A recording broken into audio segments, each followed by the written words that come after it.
جس معاشرے میں جس میں ہم رہ رہے ہیں، یہ میری پرسنل آبزرویشن ہے اور کچھ میرے جیسے بہت سے دوستوں کے بھی آبزرویشن ہے کہ ہم بہت پریشان ہیں اپنے بچوں کی پرورش کے متعلق. آپ نے ایک سوال بھی کیا تھا جس کے جواب آپ نے دیا تھا کہ بچوں کو آپ سب سے زیادہ اسلامی مطلب تعلیمات دینے کی کوشش کریں. لیکن یہ میری پرسنل آبزرویشن اور کچھ دوستوں کی آبزرویشن یہ ہے کہ یہاں پہ بچوں کو اسلامی تعلیمات دینے سے ان کی والنریبلٹی ٹورڈس ریڈیکلائزیشن بہت ہائی ہے. بچے چونکہ یہاں پہ انتہائی صاف ستھرے اور سچے ماحول میں اس کی پرورش ہو رہی ہے تو وہ چیزوں کو بہت سچائی کے ساتھ اور جوں کا توں لیتے ہیں اور اس میں منافقت کا عنصر نہیں ہوتا. جس طرح ہماری پرورش ہوئی ہے جس معاشرے میں ہم منافقت والے معاشرے میں پلے نپے ہیں، ہم نے خود اپنے ماں باپ کو کچھ کرتے اور کچھ کہتے اور کچھ کرتے ہوئے مختلف دیکھا ہے. بلکہ مولوی کرام کو بھی بہت سے اساتذہ کو بھی کچھ کہتے ہوئے کچھ اور کرتے ہوئے کچھ دیکھا ہے. تو ہماری نیچر میں آ چکا ہے کہ ہم کچھ ان چیزوں کو اتنا سیریس نہیں لیتے جو سنتے ہیں.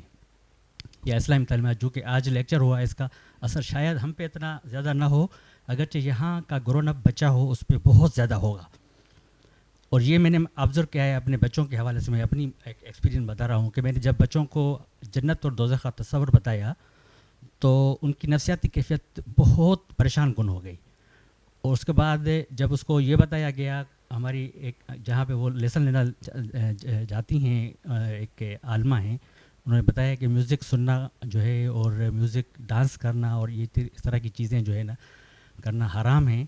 تو انہوں نے ہم ماں باپ کو بھی پابندیاں لگانا شروع کر دی اور ہمیں ڈرانا شروع کر دیا. اور they went up to that level serious کہ just they are tending to be کرائے کہ آپ دوزخ میں جائیں گے. پوائنٹ میرا یہ ہے کہ یہاں پہ بہت زیادہ ٹینڈنسی ہے بچوں میں ریڈیکلائزیشن ہونے کی. تو ہمیں آپ پلیز ذرا اپنے ادارے کے حوالے سے ایسے گائیڈ کریں یا کوئی ایسا سلیبس ڈیزائن کریں کہ ہم ارلی اسٹیج پہ 5 سالوں کا بچہ ہے تو اس کو کس حد تک اسلامی تعلیمات دیں، 5 سے 10 سالوں تک کے بچوں کو کس حد تک اسلامی تعلیمات سے روشناس کرائیں اور اسلامی روایات سے اور اپنے کلچر سے، اور اس سے زیادہ ہو تو پھر. کیونکہ ہم نے دیکھا ہے کہ ہمارے ہاں ہمیں جس طرح کے اسلامی تعلیمات دی گئی تھی، ہمیں ارسپیکٹو کہ ہم کس عمر کے ہیں ہمیں ہائی ڈوز دیے تھے. مختلف عمر پہ مختلف ڈوز دیے گئے تھے جس کے ہم کبھی ایبزارو کر پاتے تھے کبھی نہیں کر پاتے. اور آج حالت یہ ہے کہ ہم کہیں کے نہیں ہیں.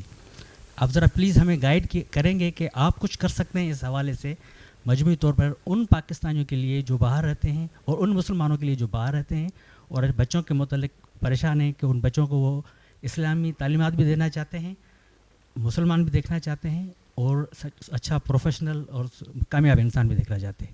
دیکھیے، یہ جو کچھ بھی آپ نے بیان فرمایا ہے اس میں بنیادی کردار تو ان لوگوں نے ادا کیا نا جنہوں نے ان کو مذہب کی تعلیم دی ہے. یعنی جو باتیں بچے کو جس عمر میں جا کے بتانی چاہیے تھیں وہ انہوں نے قبل از وقت بتا دیں، اور بعض باتیں صحیح نہیں بتائیں. یعنی موسیقی کی حرمت کا اسلام سے کیا تعلق ہے؟ اللہ تعالیٰ نے قرآن مجید میں بالکل واضح طور پر بتا دیا ہے کہ اس نے صرف 5 چیزیں کھانے پینے کی چیزوں کے علاوہ حرام کی ہیں اور کوئی چیز حرام نہیں کی. تو یہ تو تعلیم کی غلطی ہے کہ جو لوگوں کو پہنچ گئی. میرے خیال کے مطابق کرنا یہ چاہیے کہ آپ اپنے بچے کو پہلے مرحلے میں صرف ان چیزوں کی تعلیم دیں جن کا تعلق بچے ہی سے ہے. یعنی مثال کے طور پر آپ نے کچھ دعائیں اس کو سکھا دیں. بچے عام طور پر قرآن مجید کو پڑھنا جلد سیکھ لیتے ہیں، تو آپ تھوڑا سا قرآن مجید یاد کرا دیں ان کو. اس کے بعد اگر ممکن ہو سکے تو آپ نماز کی تعلیم دے دیں. عبادات کیوں کی جاتی ہیں اس کے بارے میں مختصر طریقے سے بتا دیں، اور اس کے پیچھے جو اصل کار فرما ہوتی ہے اس سے اس کو بتائیں اس کے بارے میں. اس کے بعد آپ اللہ تعالیٰ کی کتاب کی زبان اگر بچے کو پڑھا سکتے ہیں جیسے میں نے عرض کیا، تو اس کی تعلیم دینے کی کوشش کریں. وہ ایک لینگویج بھی سیکھ لے گا اور پھر قرآن مجید کو بطور ریڈر کے پڑھنا شروع کر دے گا.